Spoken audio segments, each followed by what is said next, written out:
नमस्कार दोस्तों, मैं Monu Sharma knowledge chamber academy में आपका स्वागत करता हूं। जैसा कि आप सब लोग जानते हैं कि हरियाणा में एचसीएस की वैकेंसीज आने की संभावनाएं बनी हुई हैं। इसी को ध्यान में रखते हुए नॉलेज चैम्बर एकेडमी ने रेगुलर बेसिस पर एक लाइव बैच शुरू किया है। और अगर आप अपनी तैयारी को एक अच्छा रूप देना चाहते हैं तो आपको एक बेहतर स्ट्रैटेजी रणनीति की जरूरत पड़ेगी। और इसी रणनीति को अपनाने के लिए आप नॉलेज चैम्बर एकेडमी से जुड़िए और हमसे जुड़ने के लिए आप डिस्क्रिप्शन बॉक्स में दिए गए नंबरों पर कांटेक्ट कर सकते हैं। आज के इस सेशन में हम हिस्ट्री के बारे में जानेंगे, क्योंकि पेपर को क्वालिफाई करने के लिए आपको सबसे मेजर रोल जिस विषय के ऊपर करना है या जिस विषय के ऊपर आपको स्टडी करनी है वो है जीएस। और जीएस में अगर हम सब्जेक्ट वाइज देखें तो ज्योग्राफी, हिस्ट्री, पॉलिटी,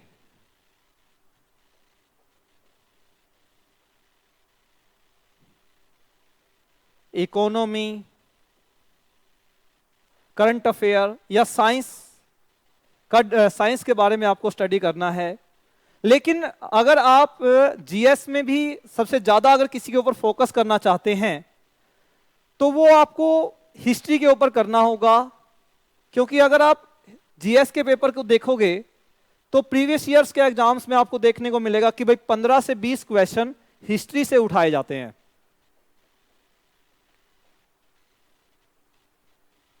और इन क्वेश्चनों में भी सबसे ज्यादा रेशो जिस पार्ट का रहता है वो है मेडिवल इंडिया।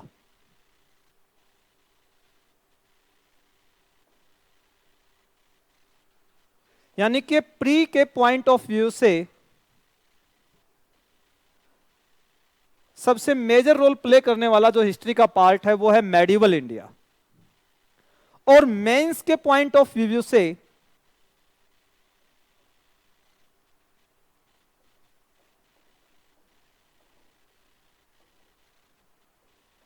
जो सबसे मेन रोल प्ले करने वाला पार्ट है वो है मॉडर्न इंडिया।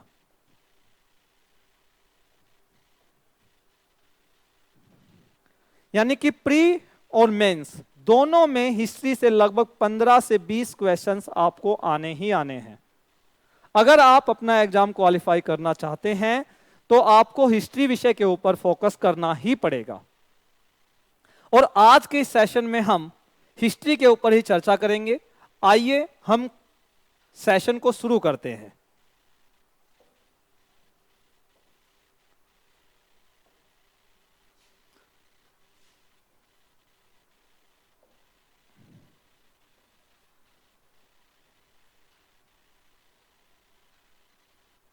सबसे पहले हम बात करते हैं कि भाई जो ये हिस्ट्री शब्द है ये कहां से आया है या इसका ओरिजिन कैसे हुआ या किस भाषा से हुआ।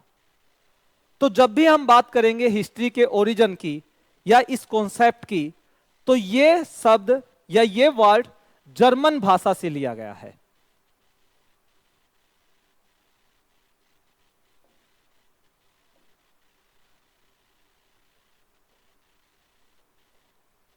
और जर्मन भाषा में इतिहास को जिस शब्द से जानते हैं वो है गोस्चीचेट। इस शब्द का जो शाब्दिक अर्थ है वो है अतीत की घटनाओं का एक ऐसा विवरण जो स्पष्ट रूप से समझ में आए। यानी कि बीते हुए समय की घटनाओं का एक ऐसा स्पष्टीकरण जो समझ में आ जाए, या एक ऐसा विवरण, एक ऐसा डिस्क्रिप्शन जिसे आप लोग समझ जाते हैं, वही क्या कहलाता है? हिस्ट्री कहलाता है, या उसी को एक नाम दे देते हैं इतिहास। दूसरा कॉन्सेप्ट हम यहां पे लेते हैं कि भाई जो ये शब्द है हिस्ट्री, जो ये वर्ड है हिस्ट्री, ये शब्द फर्स्ट टाइम किस बंदे ने यूज किया? कि भाई हिस्ट्री शब्द को फर्स्ट टाइम किस बंदे ने यूज किया था?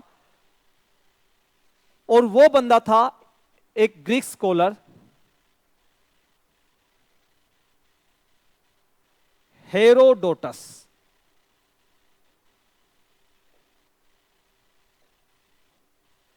यानी कि यूनानी विद्वान हेरोडोटस। यूनानी विद्वान हेरोडोटस था।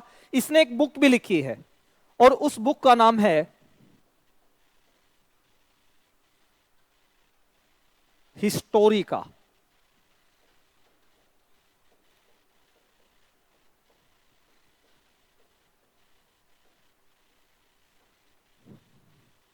और इसी बुक के कारण या फर्स्ट टाइम इस वर्ड के यूज के कारण ही हेरोडोटस को फादर ऑफ मॉडर्न हिस्ट्री कहा जाता है।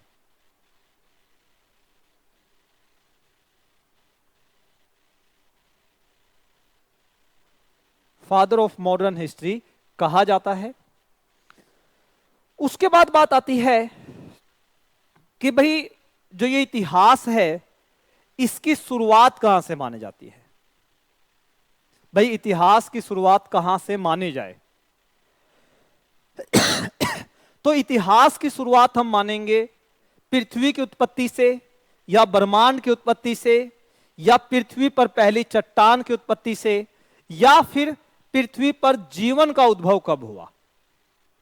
और पृथ्वी पर जीवन का उद्भव सबसे पहले जल में हुआ, या स्थल पर हुआ, या नभ में हुआ, कैसे हुआ, या बुद्धिमान मानव होमोसेपियंस इस धरती पर कब आया।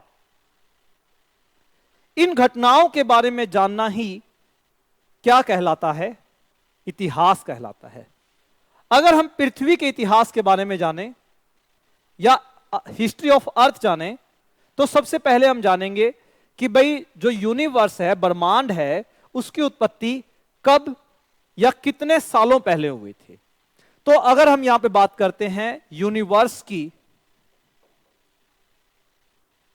तो यूनिवर्स का जो ओरिजिन है वो हुआ था 13.6 बिलियन वर्ष पूर्व।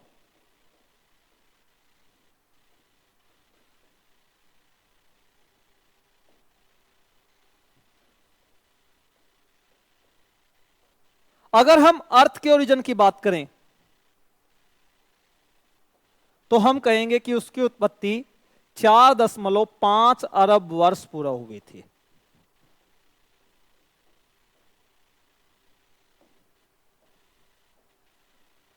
अगर हम बात करें कि पृथ्वी पर पहली चट्टान का उत्पत्ति कब हुई, जो फर्स्ट रॉक था वो कब बना, तब आपका आंसर होगा 4.1 अरब वर्ष पूर्व। और ये क्वेश्चंस एग्जाम में बार बार रिपीट होता है कि अर्थ की उत्पत्ति कब हुई थी, 4.5 अरब वर्ष पूर्व। अगर आप हरियाणा पीसीएस की बात करें, बीपीएससी की बात करें, बिहार पीसीएस की बात करें, या एचपी पीसीएस हिमाचल प्रदेश की बात करें सिविल सर्विस के बारे में, तो ये क्वेश्चंस काफी बार पूछा जा चुका है कि भाई अर्थ की उत्पत्ति कब हुई थी, ब्रह्मांड की उत्पत्ति कब हुई थी, या फिर फर्स्ट रॉक कब बनी थी। और अगर इसको छोड़ के हम दूसरी बात करना चाहें कि पृथ्वी पर जीवन की उत्पत्ति कब हुई, जीवन का इतिहास कब से शुरू होता है, तो आप कहेंगे कि पृथ्वी पर जीवन की उत्पत्ति 3.5 अरब वर्ष पहले हुई थी। लेकिन जो बुद्धिमान मानव है, जिसे होमोसेपियंस या होमोनिड के नाम से जाना जाता है,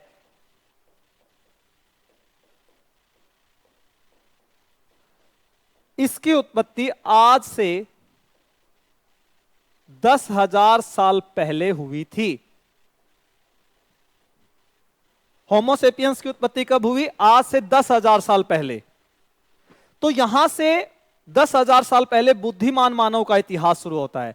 लेकिन अगर जीवन के इतिहास को जानना है तो उसकी उत्पत्ति कब हुई थी, या जीवन का इतिहास कहां से शुरू हुआ था, 3.5 अरब वर्ष पूर्व से शुरू हुआ था।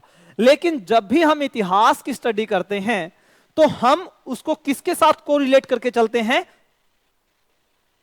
मानव के साथ कोरिलेट करके चलते हैं। और सबसे पहले हम मानव के शुरुआती रूप यानी आदि मानव के बारे में पढ़ते हैं कि भाई आदि मानव ने अपने जीवन की शुरुआत कहां से की थी? जंगल से की थी। उसने पहला स्टेप उठाया कि भाई मुझे अपना पेट भरने के लिए क्या करना है? आखेट, पशुओं का शिकार करना है, उसके मांस को खाना है, कंदमूल, फल फूल, पत्ते खाने हैं। यानी कि वो चीजों को बटोरता फिरता था, जिसे हम कहेंगे कि संग्रहण करता था वो चीजों का। फिर उसने क्या किया? कुत्ते जो पशु है, सबसे पहले मानव ने कुत्ते नामक पशु को पाला, उसके बाद फिर भेड़ बकरी को पाला, उसके बाद दूसरे जानवरों को भी मानव ने पालना शुरू किया। उसके बाद कृषि का आविष्कार हुआ, उसके बाद पहिए का आविष्कार हुआ, उसके बाद उसने मेटल्स का यूज शुरू किया। और डे बाय डे, दिन ब दिन मानव एक डेवलपमेंट सिस्टम की तरफ बढ़ता गया, यानी कि अपने आप को डेवलप करता गया। और जो आज का मानव है, यानी कि परमाणु अटैक तक, एटम बम, अगर हम बात करें प्रथम विश्व युद्ध की या द्वितीय विश्व युद्ध की, वहां तक की वो घटनाएं भी घटित हो चुकी है। इन्हीं सब को अगर हम घटनाओं के क्रोनोलॉजिकल ऑर्डर को जानेंगे तो हम किसको अच्छे से डीप नॉलेज ले पाएंगे? इतिहास की। यानी कि आदि मानव से लेके उसके आगे के विकास को ही हम क्या नाम देंगे? इतिहास देंगे। और उन्हीं घटनाओं के क्रोनोलॉजिकल ऑर्डर के आधार पर ही इतिहास को हम क्लासिफाई करेंगे। और इतिहास को हम कितने हिस्से में क्लासिफाई करेंगे? 3 हिस्सों में क्लासिफाई करेंगे।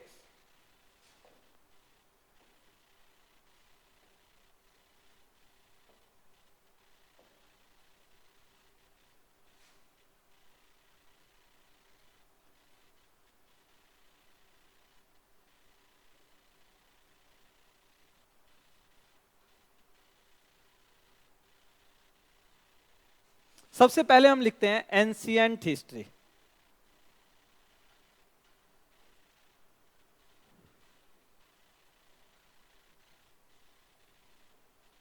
दूसरा हम लिखते हैं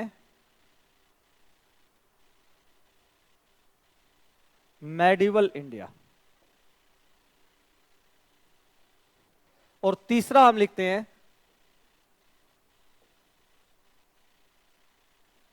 मॉडर्न इंडिया। तो जब भी हम इतिहास को क्लासिफाई करेंगे तो हमें कुछ कॉन्सेप्ट अपने माइंड में बैठा लेने हैं कि भाई किस घटना से पहले का भारत एंशिएंट इंडिया कहलाएगा, किस घटना के बाद का भारत मेडिवल इंडिया कहलाएगा, और मॉडर्न इंडिया का जो खाका है वो क्या होगा, या कहां से लेकर कहां तक का जो इतिहास है वो मॉडर्न इंडिया या आधुनिक भारत के नाम से जाना जाएगा। तो यहां पे हम एक घटना सबसे पहले जिसको डिस्कस करते हैं वो है पहला विदेशी मुस्लिम आक्रमण। भारत पर पहला विदेशी मुस्लिम आक्रमण किस व्यक्ति ने किया और कब किया? तो यहां पे हम एक टाइमलाइन रखते हैं 712 ईस्वी, या इसी को हम लिख सकते हैं एडी।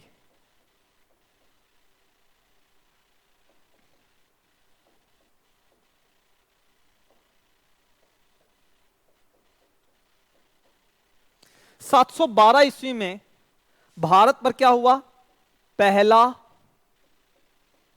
विदेशी मुस्लिम आक्रमण। इसे हम सिर्फ विदेशी आक्रमण नहीं कहेंगे, विदेशी मुस्लिम आक्रमण बोलेंगे, क्योंकि भारत पर पहला आक्रमण तो जिस व्यक्ति ने किया था उस बंदे का नाम था साइरस। भारत पर अटैक करने वाला जो व्यक्ति था वो कौन था? साइरस। अगर हम बात करें भारत पर पहला विदेशी मुस्लिम आक्रमण, तभी हमारा आंसर चेंज हो जाएगा और तब हमारा आंसर होगा मोहम्मद बिन कासिम। और अगर हम ये बात करें, चलो ये तो हो गया कि भाई पहला विदेशी मुस्लिम आक्रमण किसने किया? मोहम्मद बिन कासिम ने। भारत पर पहला विदेशी आक्रमण किसने किया? साइरस ने। लेकिन साइरस अपनी योजना को सफल नहीं कर पाया था, तो यहां पे ये आक्रमण फेल हो गया था। अगर हम प्राचीन इतिहास की दृष्टि से देखें, प्राचीन भारत के पॉइंट ऑफ व्यू से देखें, तो आपको यह क्वेश्चन और भी आ सकता है कि भारत पर पहला सफल विदेशी आक्रमण किस व्यक्ति ने किया था, या वो व्यक्ति कौन था। और उस बंदे का नाम है, इसी का जो ग्रैंड सन था या जो पोता था वो था डेरियस। भारत, अगर हम प्राचीन भारत की बात करें तो भारत पर फर्स्ट अटैक जिस व्यक्ति ने किया वो था साइरस, लेकिन उसका जो अटैक था वो क्या हो गया था, फेल हो गया था, वो अपनी योजना को अंजाम नहीं दे पाया था। अगर भारत में सफलतापूर्वक किसी बंदे ने अटैक किया था तो उस बंदे का नाम क्या था, डेरियस। और इन दोनों का संबंध जिस जगह से जुड़ा था वो जगह थी ईरान। और फिर यहां पे हमने बात की विदेशी मुस्लिम आक्रमण की। भारत पर पहला विदेशी मुस्लिम आक्रमण 712 ईस्वी में हुआ, और जिस बंदे ने किया वो कौन था, मोहम्मद बिन कासिम। तो आपको ये तीनों पॉइंट ध्यान में रखने हैं कि भारत पर पहला आक्रमण करने वाला व्यक्ति ईरान का रहने वाला था, जो कौन था, साइरस, लेकिन वो अपनी योजना को अंजाम नहीं दे पाया था। अपनी योजना को अंजाम देने वाला या भारत पर पहला सफल आक्रमण करने वाला व्यक्ति साइरस का पोता डेरियस था। और अगर हम बात करें पहले विदेशी मुस्लिम आक्रमण की तो वो व्यक्ति था मोहम्मद बिन कासिम।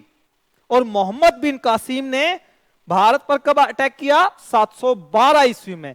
और जिस एरिया पर अटैक किया वो एरिया क्या था, सिंध, जो वर्तमान में पाकिस्तान में है। और यहां का जो राजा था उस राजा का नाम था दाहिर। और जब यह लड़ाई हुई तो इसे एक नाम दिया गया था रावर का युद्ध।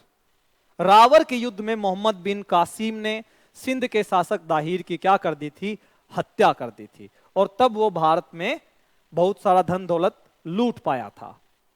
यानी कि 712 ईस्वी या एडी या पहले विदेशी मुस्लिम आक्रमण से पहले का जो इतिहास होगा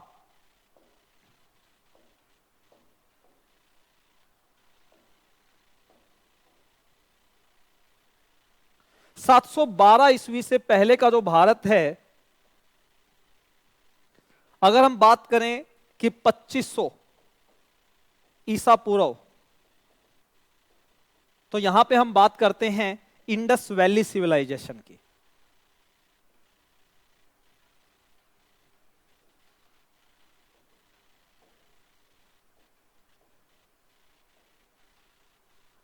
भाई ये जो मैंने आंकड़ा उठाया ये एनसीईआरटी के अकॉर्डिंग उठाया, जो 2500 ईसा पूर्व वाला आंकड़ा उठाया है। अगर आप कार्बन डेटिंग मेथड से इंडस वैली सिविलाइजेशन को जिक्र करते तो आपको लगभग 2350 का आंकड़ा या 2300 ईसा पूर्व का आंकड़ा मिलता। तो यहां पे मैंने एनसीईआरटी के अकॉर्डिंग उठाया कि भाई 2500 ईसा पूर्व से 1500 ईसा पूर्व तक का जो टाइम था वो इंडस वैली सिविलाइजेशन का था। 1500 से 1000 ईसा पूर्व ऋग्वैदिक काल था। 1000 से 600 ईसा पूर्व उत्तर वैदिक काल था। उसके बाद इंडिया में जैनिज्म, बुद्धिज्म या एक भारत का विशाल साम्राज्य जिसे हम क्या नाम देते हैं,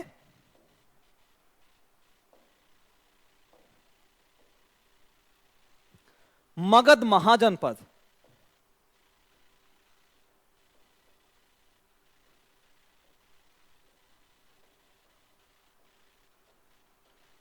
मगध महाजनपद की चर्चा करें। भाई आपने सुना होगा एक वर्ड है हसीन मासूका।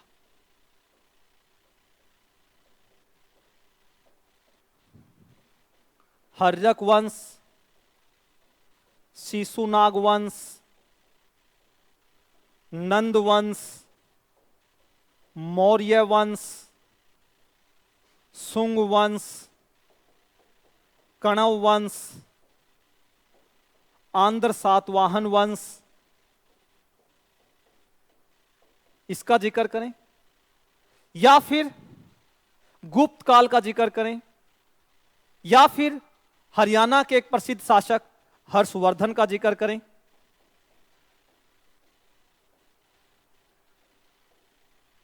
(606 से 647 तक की बात करें, या फिर कुषाण वंश के प्रतापी शासक कनिष्क का जिक्र करें 78 एडी से 102 एडी तक,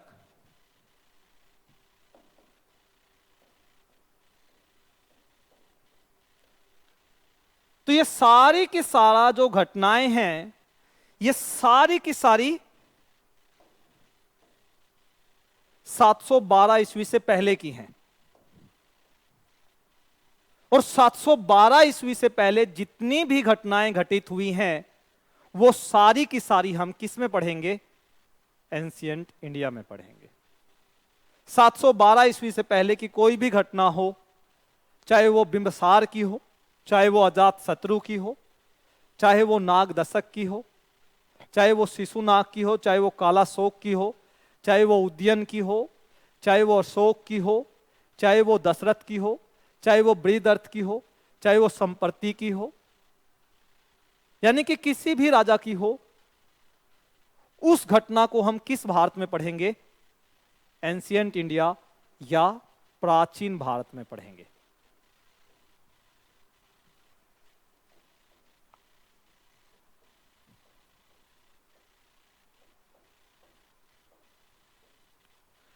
और उसके बाद 712 ईस्वी के बाद का जो टाइम है,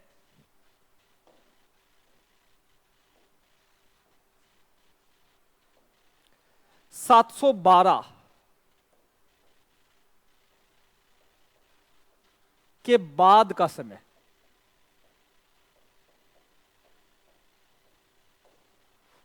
और एक व्यक्ति जिसे भारत के इतिहास में क्या कहा जाता है?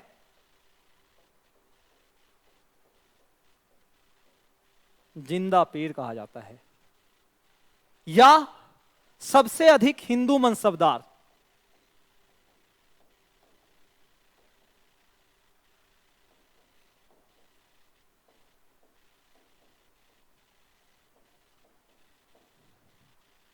या बीबी का मकबरा।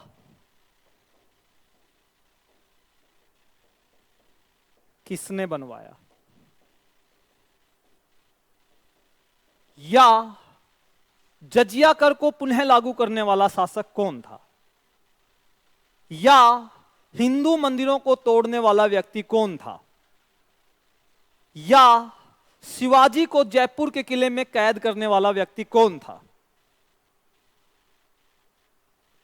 इन सारी बातों का जो संबंध है वो जिस व्यक्ति से जुड़ा है उसका नाम है औरंगजेब।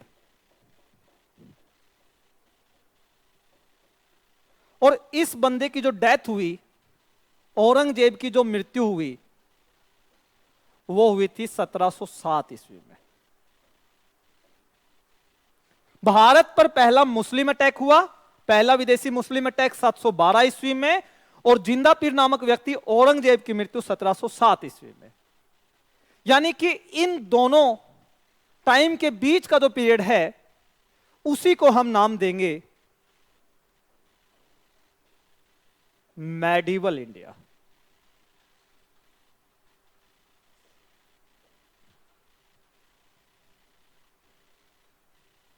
और 1707 के बाद, यानी कि औरंगजेब की मृत्यु 1707 ईस्वी से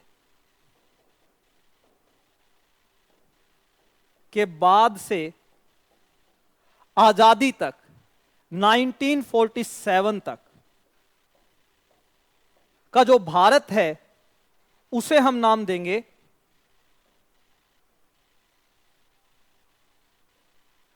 मॉडर्न इंडिया।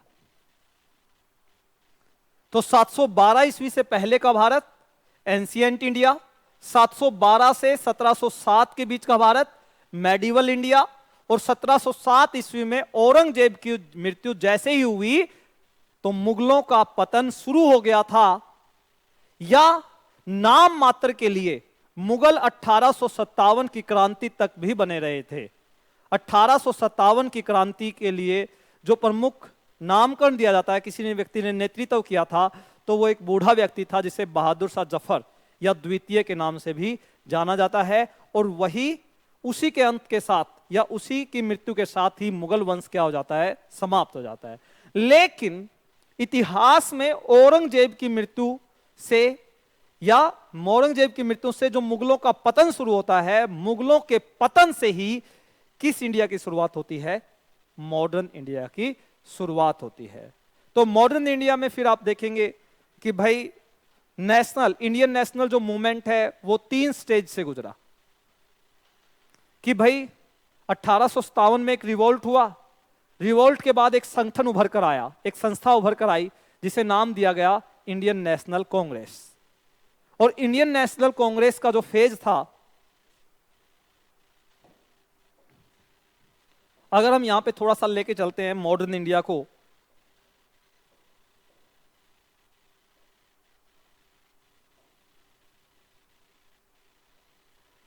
तो यहां पे हम इंडियन नेशनल मूवमेंट ले लेते हैं।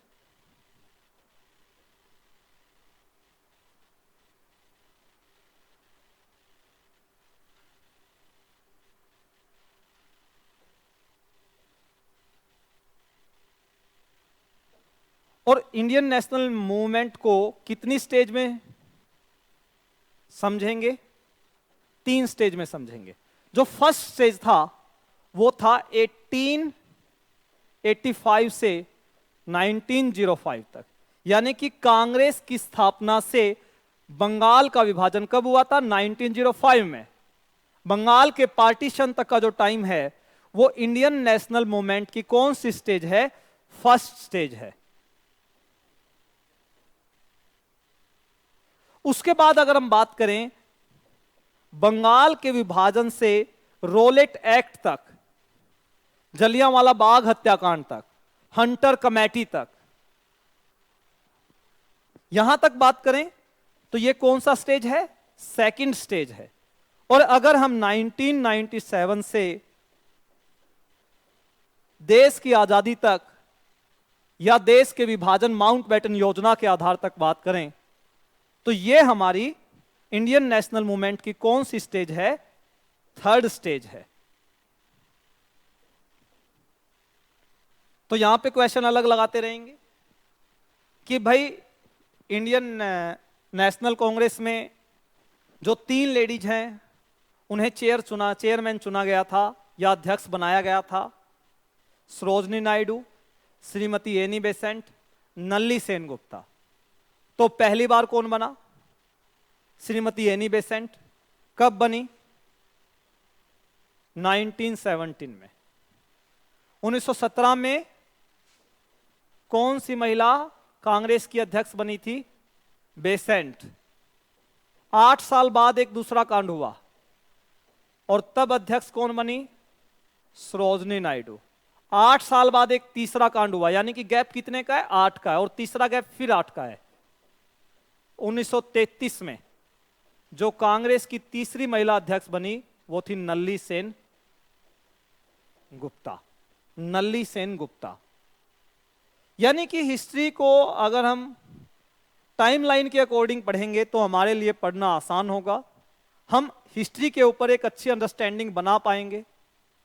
और अगर हम हिस्ट्री को रटना चाहें तो हम हिस्ट्री को रट नहीं पाएंगे।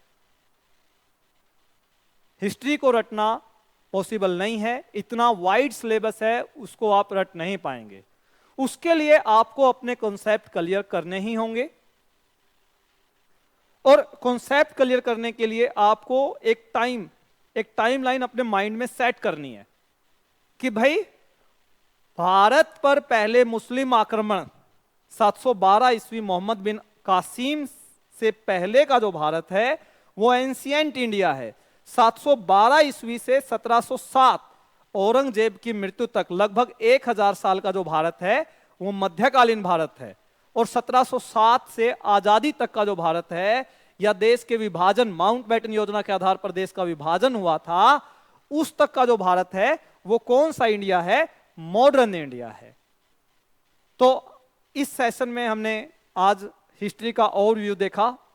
अब हम किसी एक पर्टिकुलर टॉपिक को उठाएंगे, और पर्टिकुलर टॉपिक हम जिस पार्ट से उठाएंगे वो है मेडिवल इंडिया। मेडिवल इंडिया को ही हम इस क्लास में या इस सेशन में क्यों उठा रहे हैं? क्योंकि एग्जाम आपको दोनों क्वालिफाई करने हैं, प्री भी और मेंस भी। लेकिन मेंस क्वालिफाई का दरवाजा तभी खुलेगा जब आप प्री क्वालिफाई कर पाएंगे। अगर आप प्री क्वालिफाई नहीं करते तो मेंस में आप नहीं जा पाएंगे। और मेंस के प्री के पॉइंट ऑफ व्यू से आपको जिस पार्ट के ऊपर ज्यादा फोकस करना है वो कौन सा है? Medieval India.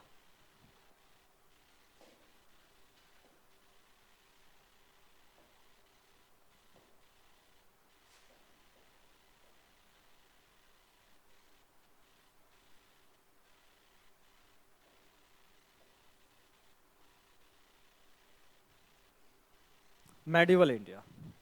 और आज की जो हमारा जो सेशन है वो इसके ऊपर ही डोमिनेट है। ये चीज तो हमने शुरू कर दी कि भाई मेडिवल इंडिया का जो पीरियड है वो इंडिया में लगभग कितने साल रहा है? 1000 साल। मध्यकालीन भारत में कितने सालों तक बना रहा? 1000 सालों तक, लगभग 1000 सालों तक। और वो टाइम पीरियड था 712 में प्रथम विदेशी मुस्लिम आक्रमण से लेकर 1707 ईस्वी में औरंगजेब की मृत्यु तक। ठीक है, यहां पे फिर हमने ये भी डिस्कस किया कि 712 ईस्वी में पहला विदेशी मुस्लिम आक्रमण हुआ। एक दूसरा आक्रमणकारी इससे 300 साल बाद आया, लगभग 300 साल बाद, और वो टाइम था 1001। इस टाइम इंडिया में कौन आया? गजनी भारत आया।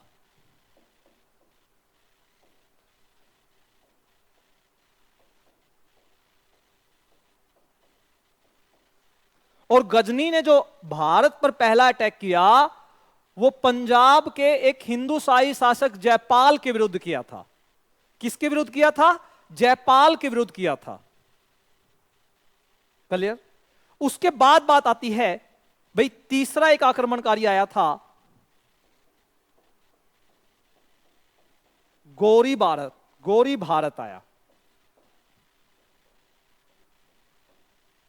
और इसने भारत पर अपना पहला आक्रमण किसके विरुद्ध किया? मुल्तान के विरुद्ध किया। और गौरी की जो मृत्यु थी यह हुई थी 1206 ईस्वी में।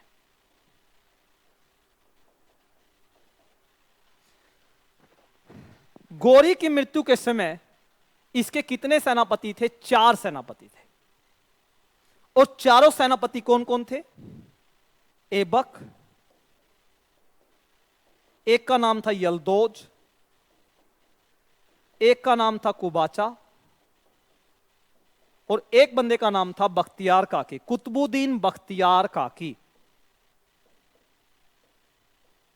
लेकिन गौरी के द्वारा अधिकृत किए गए एरिया को, कब्जाए गए एरिया को 3 ही लोगों में बांटा गया था, ऐबक, यल्दोज, कुबाचा। जो बख्तियार काकी था उसने तब भी कमांडर के रूप में काम किया, सेनापति के रूप में काम किया। और काकी बाद में किसका सेनापति बन गया था? ऐबक का सेनापति बन गया था। और काकी की मृत्यु के बाद ही कुतुबुद्दीन ऐबक ने उसकी याद में कुतुब मीनार का निर्माण करवाया था। बख्तियार काकी की याद में ही, या कुतुबुद्दीन बख्तियार काकी की याद में ही कुतुब मीनार का निर्माण करवाया गया था। उसके बाद बात आती है कि भाई ऐबक ने भारत में एक वंश शुरू किया, और उस वंश का नाम है, या एक साम्राज्य की नींव रखी, और उस साम्राज्य का नाम है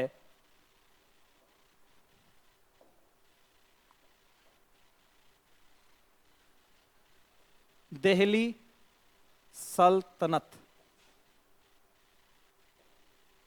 दिल्ली सल्तनत।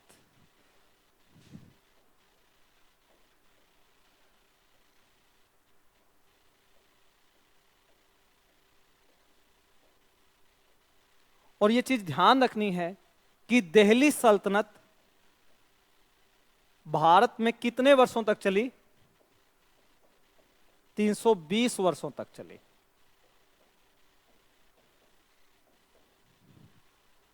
तीन सौ 20 वर्षों तक। इसकी शुरुआत हुई थी गौरी की मृत्यु से।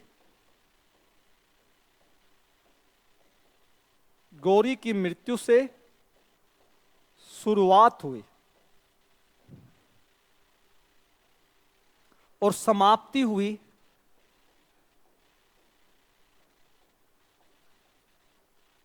पानीपत की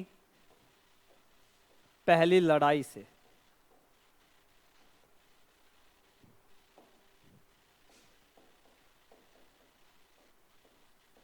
यानी कि 1206 से 1526 तक। और अगर आप टाइम काउंट करेंगे तो वो कितने साल बन बैठेगा? 320 साल बनेगा। तो आपको ध्यान रखना है कि भारत में दिल्ली सल्तनत का सिस्टम कितने टाइम चला था? 1206 से 1526 के बीच 320 साल रहा था। उसके बाद बात आती है कि भाई इन 320 सालों के दौरान दिल्ली सल्तनत पर किन किन राजवंशों ने राज किया या किन किन वंशों का आधिपत्य जमा रहा।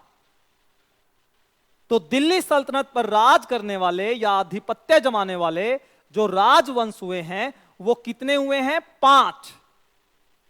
और उन्हें याद रखने का एक तरीका है कि जब भी कोई गलत काम किया जाता है तो आप अपने दम पे नहीं बल्कि किसी न किसी के सपोर्ट के दम पे करते हैं। यानी कि गेम खेला तुमने सहायता लेकर। गेम खेला तुमने सहायता लेकर। कभी भी कोई गलत काम करोगे तो आप अपने दम पर न करके किसी न किसी बंदे की सपोर्ट पर करते हैं। तो आपको ध्यान रखना है कि गेम जब भी खेला जाता है कोई एक बंदा नहीं बल्कि एक टीम वर्क है। तुमने सहायता लेकर खेला। यानी कि दिल्ली सल्तनत पर राज करने वाला जो पहला वंश हुआ है वो कौन सा वंश हुआ है? स्लेव डायनेस्टी या फिर गुलाम वंश। दूसरा खिलजी वंश। तीसरा तुगलक वंश। चौथा सैयद वंश। और पांचवा लोदी वंश। गुलाम वंश, खिलजी वंश, तुगलक वंश, सैयद वंश, लोदी वंश। इन वंशों का टाइम अगर आप याद रखना चाहें तो रख सकते हैं लेकिन जरूरी नहीं है। अगर आपको टाइम पीरियड याद रखना है तो आपको मॉडर्न इंडिया में याद रखना पड़ेगा। मेडिवल इंडिया में आपको ज्यादा टाइम याद रखने की जरूरत नहीं है। वैसे मैं बता देता हूं कि भाई गुलाम वंश की शुरुआत 1206 ईस्वी से हुई थी और चला था 1290 तक। खिलजी वंश 1290 से 1320 तक। तुगलक वंश 1320 से 1414 तक। सैयद वंश 1414 से 1451 तक। और जो लोदी वंश था वो चला था 1451 से 1526 या पानीपत की पहली लड़ाई तक। और आज के इस सेशन में हम उठाते हैं गुलाम वंश। और गुलाम वंश में भी जिस बंदे को उठाते हैं वो इसका संस्थापक है और उस बंदे का नाम है कुतुबुद्दीन ऐबक।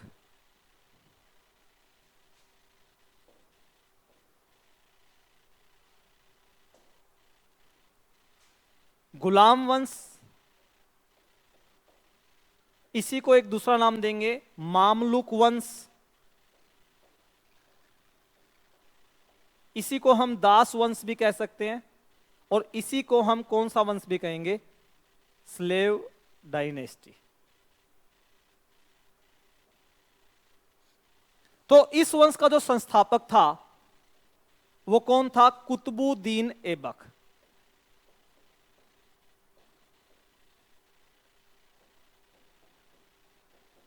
तो सबसे पहले माइंड में आपको एक कॉन्सेप्ट रखना है कि इस वंश में जितने भी शासक हुए हैं वो या तो खुद गुलाम थे या फिर गुलामों के भी गुलाम थे। कि भाई बलबन किसका गुलाम था? इल्तुतमिश का गुलाम था। इल्तुतमिश किसका गुलाम था? ऐबक का गुलाम था। और ऐबक किसका गुलाम था? मोहम्मद गौरी का गुलाम था। और मोहम्मद गौरी ने उसे कहां से खरीदा था? तुर्किस्तान से खरीदा था। और तुर्किस्तान में या नीसापुर, इसको ईरान के ईरान भी बोल सकते हैं आप, यहां पर एक काजी था। काजी ने इसको पाला पोसा था। जब काजी मर गया तो उसकी जिम्मेदारी उसके लड़कों पर आ गई थी और उसके लड़कों ने कुतुबुद्दीन ऐबक को नहीं रखा और उसे किसको बेच दिया? मोहम्मद गौरी को बेच दिया। गौरी ने उसे अपनी सेना में एक सिपाही का पद दिया, लेकिन अपने काम के बूते वो एक सेनापति के पद पर पहुंचा और आने वाले टाइम में वो सेनापति से एक बहुत बड़ा शासक भी बना। और कहां का शासक बना? दिल्ली सल्तनत में गुलाम वंश का संस्थापक या गुलाम वंश का शासक बना। यहां से क्वेश्चन ये उठेगा कि भाई लाख बख्श किसे कहा जाता है? मीन टू से लाखों का दान देने वाला व्यक्ति भारत के इतिहास में किसे कहा जाता है?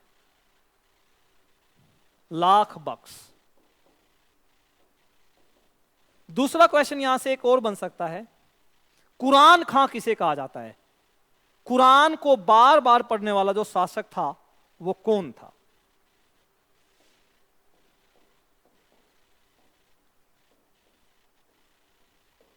तीसरा क्वेश्चन यहां से उठ सकता है कि मलिक की उपाधि किस भारतीय शासक को प्राप्त थी? या सिपलह सालार?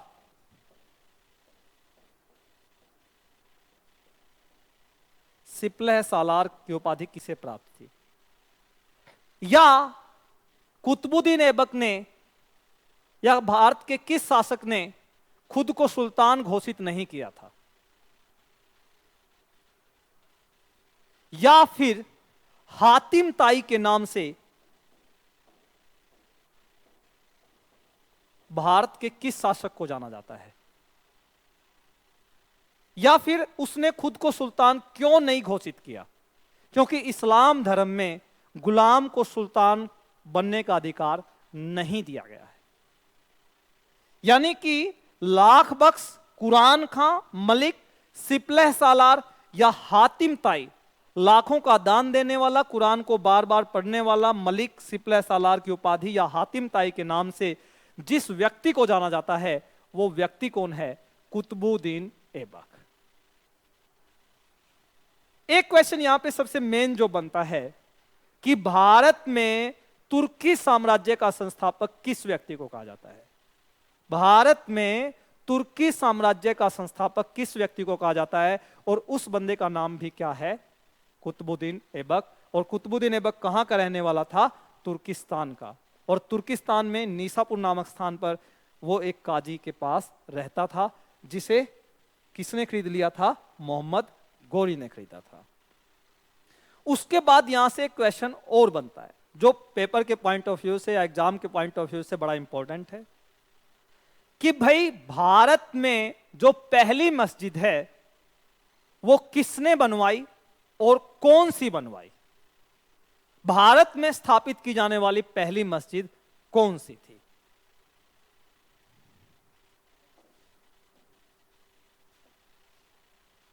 और भारत में जो पहली मस्जिद बनी थी उसका नाम है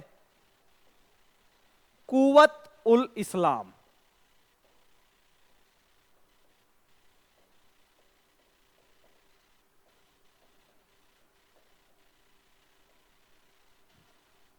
भारत में पहली मस्जिद कौन सी बनी थी? कुव्वत उल इस्लाम।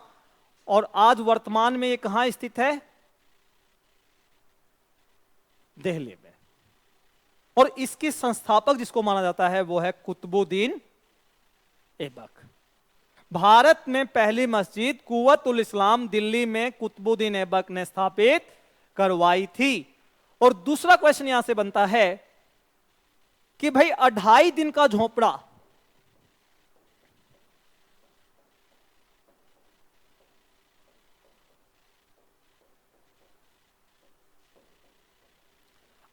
का झोपड़ा जो मस्जिद है अजमेर में, यह भी किसने बनवाई थी? कुतुबुद्दीन ऐबक ने बनवाई थी। 2.5 दिन का झोपड़ा मस्जिद और कुव्वतुल इस्लाम मस्जिद का निर्माण कुतुबुद्दीन ऐबक ने करवाया था। शुरुआत में 2.5 दिन का झोपड़ा जो इमारत थी वो एक संस्कृत विद्यालय था और उसे चौहान वंश के शासक विग्रहराज चतुर्थ ने बनवाया था। लेकिन बाद में इसे मॉडिफाई करके किसका नाम दे दिया? एक मॉस्क, एक मस्जिद बना दी और जिस शासक ने बनवाई उसका नाम था कुतुबुद्दीन ऐबक। उसके बाद यहां पे एक क्वेश्चन और बनता है कि भाई नालंदा विश्वविद्यालय को नष्ट करने वाला व्यक्ति कौन था या तुड़वाने वाला शासक कौन था? जब बात आए कि भाई नष्ट करने वाला व्यक्ति, तोड़ने वाला व्यक्ति कौन था, यह ऑर्डर किसने दिया था, तो वो एक सेनापति था जिसे कुतुबुद्दीन बख्तियार काकी के नाम से जाना जाता है। नालंदा विश्वविद्यालय को तुड़वाने वाला व्यक्ति था बख्तियार काकी। और वो किसका सेनापति था, किसका कमांडर था? कुतुबुद्दीन ऐबक का। बख्तियार, कुतुबुद्दीन बख्तियार काकी। जैसा कि हमने थोड़ी देर पहले डिस्कस किया कि भाई गौरी के 4 गुलाम थे। गौरी के कितने गुलाम थे? 4 गुलाम थे। ऐबक, यल्दोज, कुबाचा, काकी, बख्तियार काकी। लेकिन जो साम्राज्य का बंटवारा हुआ था या जो एरिया उसने जीता था, उस एरिया का जो विभाजन हुआ था वो 3 बंदों के बीच हुआ था, यल्दोज, ऐबक, कुबाचा। काकी सेनापति के रूप में ही रहा और किसके सेनापति के रूप में आगे चला गया था? ऐबक के रूप में।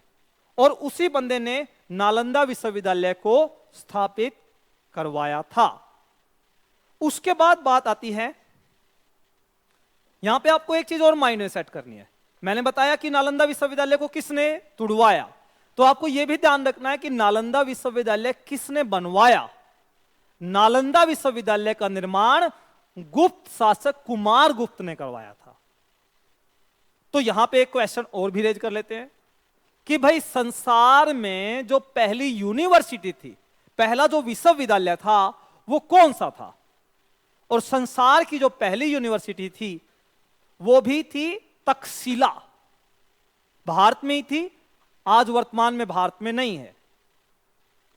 तो तक्षशिला जो यूनिवर्सिटी थी, ऐसा माना जाता है कि उसका निर्माण, माना जाता है, एग्जैक्ट हमारे पास उसका प्रमाण नहीं है, ऐसा माना जाता है कि तक्षशिला विश्वविद्यालय या यूनिवर्सिटी का संस्थापक महापद्म नंद, नंद वंश का संस्थापक कौन था? महापद्म नंद, जिसे एक राठ या एक छत्र के नाम से भी जाना जाता है, महापद्म नंद ने करवाई थी। तक्षशिला विश्वविद्यालय की स्थापना किसके द्वारा मानी जाती है? महापद्म नंद के द्वारा। और नालंदा विश्वविद्यालय की स्थापना कुमार गुप्त ने।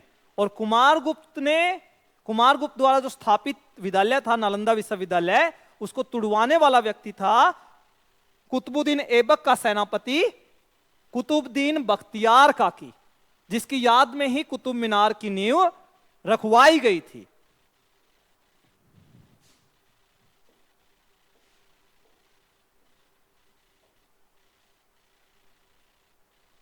तो यहां पे यह क्वेश्चन बनता है कि भाई कुतुब मीनार की नींव किस बंदे ने रखी थी? कुतुबुद्दीन ऐबक ने। बट 1210 ईस्वी में कुतुबुद्दीन ऐबक क्या हो गया? मर गया, उसकी मौत हो गई। और मौत कैसे हुई? आपने एक गाना सुना होगा प्री थरपाल का, अट गोरिये अट गोरिये। उस मूवी में जो वो घोड़े पे बैठ के गेम खेलता है, उस गेम का नाम है पोलो। और पुराने जमाने में या मध्यकालीन भारत में कुतुबुद्दीन ऐबक भी क्या खेलता था? पोलो खेलता था या चौगान खेलता था। और चौगान खेलते समय कुतुबुद्दीन ऐबक अपने घोड़े से गिर गए थे और घोड़े से गिर जाने के कारण जो घायल हुए और घायल होने के बाद उनकी क्या हो गई? मौत हो गई। तो क्वेश्चन में पूछा जा सकता है कि ऐसा कौन सा भारतीय शासक है जो घोड़े से गिरकर मर गया था या जिसकी मृत्यु घोड़े से गिर जाने के कारण हुई, और उस बंदे का नाम था कुतुबुद्दीन ऐबक। गले की बीमारी से मरने वाला व्यक्ति कौन था? सिकंदर लोधी। और घोड़े से गिरकर मरने वाला व्यक्ति कुतुबुद्दीन ऐबक। और पुस्तकालय की सीढ़ियों से गिरने वाला व्यक्ति हुमायूं। दो चार कंसेप्ट आपको अपने माइंड में बिल्कुल फिक्स रखने हैं, तभी आप इतिहास को कोरिलेट कर पाएंगे। अदरवाइज अगर रटोगे तो इतिहास आपके समझ में नहीं आएगा। उसके बाद यहां पे एक क्वेश्चन और भी बनता है कि भाई कुतुबुद्दीन ऐबक ने अपनी राजधानी कहां स्थापित की थी? और कुतुबुद्दीन ऐबक ने अपनी राजधानी कहां स्थापित की थी? लाहौर में स्थापित की थी। लेकिन इल्तुतमिश उसे कहां ले गया? दिल्ली ले गया। मोहम्मद बिन तुगलक उसे दौलताबाद ले गया। सिकंदर लोधी उसे आगरा ले गया। बाबर उसे फिर लाहौर लाया। हुमायूं उसे दिल्ली ले गया। अकबर ने फिर 1571 में फतेहपुर सीकरी की स्थापना की। जैसा कि आप सब लोग जानते हैं कि भाई 2019 में जो HCS का एग्जाम हुआ था उसमें यही क्वेश्चन पूछे गए थे। अकबर के कार्य 1562 में हरमदल से मुक्ति हुई थी। 1582 में दीन-ए-इलाही धर्म की स्थापना हुई थी। 1583 में इलाही संवत की शुरुआत हुई थी। 1571 में फतेहपुर सीकरी की स्थापना हुई थी। 1578 ईस्वी में इबादत खाने में सभी धर्मों के लोगों के लिए प्रवेश कर खोल दिया गया था। यानी कि अकबर के जो वर्क थे वो। लेकिन आपको ये ध्यान रखना है, मैंने बताया कि भाई ऐबक ने अपनी राजधानी लाहौर में, इल्तुतमिश उसे दिल्ली लाया, मोहम्मद बिन तुगलक उसे दौलताबाद ले गया, सिकंदर लोधी उसे आगरा ले गया, बाबर दोबारा उसको लाहौर ले आया, हुमायूं उसे फिर दिल्ली ले गया, अकबर उसे फतेहपुर सीकरी आगरा फिर ले गया, और उसके बाद अंग्रेजों ने अपनी राजधानी कलकत्ता बनाई।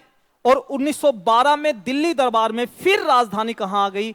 दिल्ली। यानी कि हमारी राजधानी दिल्ली, लाहौर, कलकत्ता बार बार चक्कर काटती रही और एट लास्ट हमारी राजधानी कहां आके रुक गई थी? दिल्ली। तो आपको ध्यान, बस आज हम यही सेशन को समाप्त करते हैं, बाकी की चर्चा हम कल जारी रखेंगे। It's okay.